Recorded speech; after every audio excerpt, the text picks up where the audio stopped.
ರಕ್ತ ಕಾಶ್ಮೀರ ಪ್ರವಾಸಕ್ಕೆ ಅಂತ ತೆರಳಿದ್ದಂಥ ಶಿವಮೊಗ್ಗದ ಮಂಜುನಾಥ್ ಅವರನ್ನು ಉಗ್ರಗಾಮಿಗಳು ಅನಂತನಾಗ್ ಜಿಲ್ಲೆಯ ಪಹಲ್ಗಾಮ್ ಅನ್ನುವಂತಹ ಪ್ರದೇಶದಲ್ಲಿ ಗುಂಡಿಕ್ಕಿ ಕೊಂದಿದ್ದಾರೆ. ಏಪ್ರಿಲ್ 19ನೇ ತಾರೀಕು ಕಾಶ್ಮೀರದ ಪ್ರವಾಸಕ್ಕೆ ಅಂತ ಮಂಜುನಾಥ್ ಮತ್ತು ಪಲ್ಲವಿ ತೆರಳುತ್ತಾರೆ. ಅಲ್ಲಿ ನಡೆದಂತಹ ರಣಭೀಕರ ರಕ್ತದೋಕುಳಿಯನ್ನ ಕೇಳಿದ್ರೆ ನಿಜಕ್ಕೂ ಕೂಡ ಮೈ ಜುಮ್ ಎನಿಸುತ್ತೆ. ಟೆರರಿಸ್ಟ್ಗಳು ಬರ್ತಾರೆ, ಬಂದು ಅಲ್ಲಿರುವಂತಹ ಪುರುಷರನ್ನ ಹುಡುಕ್ತಾರೆ. ಪುರುಷರನ್ನ ಹುಡುಕಿ ಅವರ ಜಾತಿ ಧರ್ಮವನ್ನ ಕೇಳ್ತಾರೆ, ಅವರ ಹೆಸರನ್ನ ಕೇಳ್ತಾರೆ. ನೀನು ಹಿಂದೂನಾ ಅಂತ ಕೇಳ್ತಾರೆ. ಆಗ ಒಬ್ಬೊಬ್ಬರ ಹೆಸರನ್ನು ಕೇಳಿ ಹತ್ಯೆಗೈತಾರೆ ರಕ್ತ ಪಿಪಾಸುಗಳು. ಪುರುಷರನ್ನೇ ಟಾರ್ಗೆಟ್ ಮಾಡ್ತಾರೆ ರಕ್ತ ಬೀಜಾಸುರರು. 25ಕ್ಕೂ ಹೆಚ್ಚು ಪುರುಷರನ್ನ ಬಲಿ ಪಡೆದಿದ್ದಾರೆ ಜಿಹಾದಿ ಜಂತುಗಳು. ಕಾಶ್ಮೀರದಲ್ಲಿ ನಡೆದಿದೆ ರಣಭೀಕರ ರಕ್ತದೋಕುಳಿ. ಕಣ್ಣ ಮುಂದೆಯೇ ತಮ್ಮ ಮನೆಯ ಗಂಡಸರನ್ನ ಕಳೆದುಕೊಂಡಂತಹ ಹೆಣ್ಣು ಮಕ್ಕಳ ಮತ್ತು ಮಕ್ಕಳ ಆಕ್ರಂದನ ನಿಜಕ್ಕೂ ಎಂತಹವರ ಕರುಳು ಕೂಡ ಕರಗಿಸುವಂತಿತ್ತು. ಹೆಂಡತಿಯರು ತಮ್ಮ ಗಂಡನನ್ನ ಕಣ್ಣೆದುರಿಗೆ ಕಳೆದುಕೊಂಡಿದ್ದಾರೆ. ಹೆಸರು ಕೇಳಿ ಗುಂಡಿಟ್ಟು ಕೊಂದಿದ್ದಾರೆ.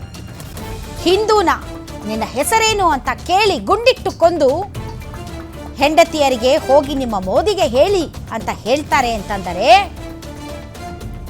ನಿಜಕ್ಕೂ ಭಾರತ ಸರ್ಕಾರ ಈ ಘಟನೆಯನ್ನ ಸುಮ್ಮನೆ ಬಿಡಬಾರದು. ಮೋದಿ ಏನು ಮತ್ತು ಭಾರತ ಇಂತಹ ವಿಚಾರಗಳಲ್ಲಿ ಹೇಗೆ ಹುಡುಕ್ಯಾಡಿ ಅಟ್ಟಾಡಿಸ್ಕೊಂಡು ಹೊಡೆಯುತ್ತೆ ಅನ್ನೋದನ್ನು ತೋರಿಸ್ಬೇಕು. ಇತ್ತೀಚೆಗೆ ಬಹಳಷ್ಟು ಜನ ಪ್ರವಾಸಿಗರು ಕಾಶ್ಮೀರಕ್ಕೆ ಭೇಟಿ ಕೊಡ್ತಾರೆ. ಅಲ್ಲಿನ ಪ್ರವಾಸಿ ತಾಣಗಳನ್ನು ನೋಡಬೇಕು ಅಂತ ಕಾಯ್ತಾ ಇರ್ತಾರೆ. ವೀಕ್ಷಕರೇ, ತಾವು ನೋಡಬಹುದು ಯಾವ ರೀತಿ ಗಾಯಾಳುಗಳು ಒದ್ದಾಡ್ತಾ ಇದ್ದಾರೆ, ಯಾವ ರೀತಿ ಹೆಣಗಳು ಬಿದ್ದಿವೆ ಅಂತ. ಅಲ್ಲಿ ನಮ್ಮ ಕನ್ನಡಿಗ ಮಂಜುನಾಥ್ ಅವರ ಹೆಣನೂ ಕೂಡ ಇದೆ ನೋಡಿ. ಮಕ್ಕಳು ಚೀರ್ತಾ ಇದ್ದಾರೆ, ಹೆಣ್ಮಕ್ಳು ಚೀರ್ತಾ ಇದ್ದಾರೆ. ಬರೀ ಹೆಣ್ಮಕ್ಳೇ ಕಾಣಿಸ್ತಾ ಇದ್ದಾರೆ ಹೊರತು ಒಬ್ಬ ಗಂಡಸು ಕೂಡ ಕಾಣ್ತಾ ಇಲ್ಲ. ಎಲ್ಲ ಗಂಡಂದಿರನ್ನು ಕಳೆದುಕೊಂಡಂಥ ಹೆಣ್ಣುಮಕ್ಕಳು ನಿಜಕ್ಕೂ ಕೂಡ ಅಲ್ಲಿ ರೋಧಿಸ್ತಾ ಇದ್ದಾರೆ. ಈಗಾಗಲೇ ಮಿಲಿಟರಿ ಅಲ್ಲಿರುವಂತಹ ಪರಿಸ್ಥಿತಿಯನ್ನು ಕಂಟ್ರೋಲ್ಗೆ ತಂದಿದೆ ಅಂತ ಹೇಳ್ತಾ ಇದ್ದಾರೆ. ನಿಜಕ್ಕೂ ರಣಭೀಕರವಾದಂತಹ ಪರಿಸ್ಥಿತಿ ಇದು.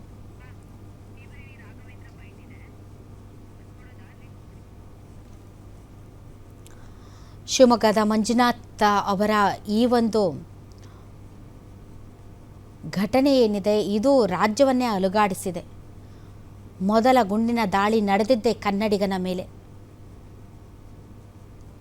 ಪಹಲ್ಗಾಮ್ ಅನ್ನೋದು ತುಂಬ ಸುಂದರವಾದ ಹುಲ್ಲುಗಾವಲಿನ ಪ್ರದೇಶ.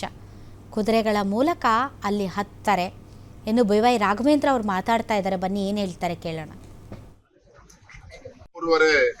ಹೊತ್ತಿಗೆ ಶ್ರೀನಗರ ಪಹಲ್ಗಾವಲ್ಲಿ ನಡೆದಂತ ಘಟನೆ ಮಾಧ್ಯಮದಲ್ಲಿ ಒಂದೊಂದು ರೀತಿ ಬರ್ತಾ ಇದೆ. ಸುಮಾರು 20ಕ್ಕಿಂತ ಹೆಚ್ಚಿನ ಹಿಂದೂಗಳು ಶೂಟೌಟ್ ಆಗಿದ್ದಾರೆ ಅಂತ ಕೂಡ ಒಂದು ಮಾಧ್ಯಮದಲ್ಲಿ ಬರ್ತಾ ಇದೆ. ಯಾವ್ದು ಕೂಡ ಅಧಿಕೃತ ಮಾಹಿತಿ ನಮಗಾದ್ರೂ ಕೂಡ ಬಂದಿಲ್ಲ. ನೇರವಾಗಿ ಕೇಂದ್ರದ ಅಮಿತ್ ಶಾ ಜಿ ಅವರ ಕಚೇರಿಗೆ ಫೋನ್ ಮುಖಾಂತರ ಮಾತಾಡುವಂತ ಪ್ರಯತ್ನ ಶಿವನಾಥ್ ಅಂತ ಹೇಳಿ ಅವರ PS ಕೂಡ ಫೋನ್ ಮಾಡ್ತೀನಿ ಇನ್ಫಾರ್ಮೇಶನ್ ಕೊಟ್ಟಿದ್ದಾರೆ. ಈಗಾಗಲೇ ನಮ್ಮ ರಾಜ್ಯದ ಚೀಫ್ ಸೆಕ್ರೆಟರಿ ಶಾಲಿನಿ ರಜನೀಶ್ ಅವರು ಕೂಡ ಮಾತಾಡಾಗಿದೆ. ನಮ್ಮ ಸ್ಟೇಟ್ ಇಂಟೆಲಿಜೆನ್ಸ್ ಕಡೆಯಿಂದ ದೆಹಲಿಯಲ್ಲಿರುವಂತ ಅಧಿಕಾರಿಗಳ ಹತ್ರ ಕೂಡ ಮಾತಾಡಿ ಈ ರಾತ್ರಿನೇ ಹೊರಟಿದ್ರು. ಅದ್ರ ರಾತ್ರಿ ನಿಮ್ಗೆ ಗೊತ್ತಿರಬಹುದಲ್ಲಿ ಫ್ಲೈಯಿಂಗ್ ಝೋನ್ ಅವಾಯ್ಡ್ ಮಾಡ್ತಾರೆ ರಾತ್ರಿ ಹೊತ್ತು. ಹಾಗಾಗಿ ಬೆಳಗ್ಗೆ 6 ಮೇಲೆ ಅವರು ಡೆಲ್ಲಿಯಿಂದ ಹೊರಟಿದ್ದಾರೆ. ಮತ್ತೆ ಇನ್ನೊಂದ್ ಕಡೆಗೆ ಡೆಲ್ಲಿಲಿ ನಮ್ಮ ಕರ್ನಾಟಕದ ರೆಸಿಡೆನ್ಷಿಯಲ್ ಕಮಿಷನರ್ ಲೇಡಿ ಆಫೀಸರ್ ಇದ್ದಾರೆ, ಅವರು ಕೂಡ ಫಾಲೋ ಅಪ್ ಮಾಡ್ತಿದ್ದಾರೆ. ಆಗಿರೋದೇನು ಅಂದ್ರೆ ನಮ್ಮ ದುಃಖ ಸಂಖ್ಯೆ ಅಂದ್ರೆ ಈಗ ನಮ್ಮ ಶಿವಮೊಗ್ಗದ ಮಂಜುನಾಥ್ ಅವರು ವ್ಯವಹಾರಸ್ಥರು, ಅವರ ಈಗಾಗಲೇ ಮರಣ ಹೊಂದಿದಂತೆ ಈಗಾಗಲೇ ಇನ್ಫಾರ್ಮೇಶನ್ ರಾಜ್ಯಕ್ಕೆ ಗೊತ್ತಾಗಿದೆ. ಜೊತೆಗೆ ಅವರ ಕುಟುಂಬ, ಅವರ ಹೆಣ್ಣು ಮಕ್ಕಳು ಪಲ್ಲವಿ ಮತ್ತು ನೇರವಾಗಿ ಫೋನಲ್ಲಿ ಮಾತಾಡುವಂತ ಪ್ರಯತ್ನ ಆಯ್ತು. ಸರ್ ಫೋನ್ ಮಾತಾಡಿ 3:30 ಹೊತ್ತಿಗೆ ಶ್ರೀನಗರ ಪಹಲ್ಗಾವಲ್ಲಿ ನಡೆದಂತ ಘಟನೆ ಮಾಧ್ಯಮದಲ್ಲಿ ಒಂದೊಂದು ರೀತಿ ಬರ್ತಾ ಇದೆ. ಸುಮಾರು 20ಕ್ಕಿಂತ ಹೆಚ್ಚಿನ ಹಿಂದೂಗಳು ಶೂಟೌಟ್ ಆಗಿದ್ದಾರೆ ಅಂತ ಕೂಡ ಒಂದು ಮಾಧ್ಯಮದಲ್ಲಿ ಬರ್ತಾ ಇದೆ. ಯಾವ್ದು ಕೂಡ ಅಧಿಕೃತ ಮಾಹಿತಿ ನಮಗೆ ಯಾವ್ದು ಕೂಡ ಬಂದಿಲ್ಲ. ನೇರವಾಗಿ ನಮ್ಮ ಕೇಂದ್ರದ ಅಮಿತ್ ಶಾ ಜಿ ಅವರ ಕಚೇರಿಗೆ ಫೋನ್ ಮುಖಾಂತರ ಮಾತಾಡುವಂತ ಪ್ರಯತ್ನ ಅವರ ಶಿವನಾಥ್ ಅಂತ ಹೇಳಿ ಅವರ PS ಕೂಡ ಇನ್ಫಾರ್ಮೇಶನ್ ಫೋನ್ ಮಾಡ್ತೀನಿ ಮಾತ್ರ ಇನ್ಫಾರ್ಮೇಶನ್ ಕೊಟ್ಟಿದ್ದಾರೆ. ಈಗಾಗಲೇ ನಮ್ಮ ರಾಜ್ಯದ ಚೀಫ್ ಸೆಕ್ರೆಟರಿ ಶಾಲಿನಿ ರಜನೀಶ್ ಅವರು ಕೂಡ ಮಾತಾಡಾಗಿದೆ.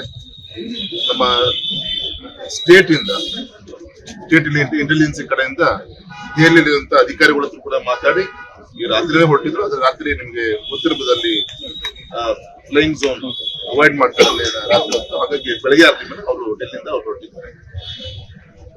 ಮತ್ತೆ ಇನ್ನೊಂದ್ ಕಡೆಗೆ ಡೆಲ್ಲಿಲಿ ನಮ್ಮ ಕರ್ನಾಟಕದ ರೆಸಿಡೆನ್ಷಿಯಲ್ ಕಮಿಷನರ್ ಲೇಡಿ ಆಫೀಸರ್ ಇದ್ದಾರೆ, ಅವರು ಕೂಡ ಫಾಲೋ ಅಪ್ ಮಾಡ್ತಿದ್ದಾರೆ.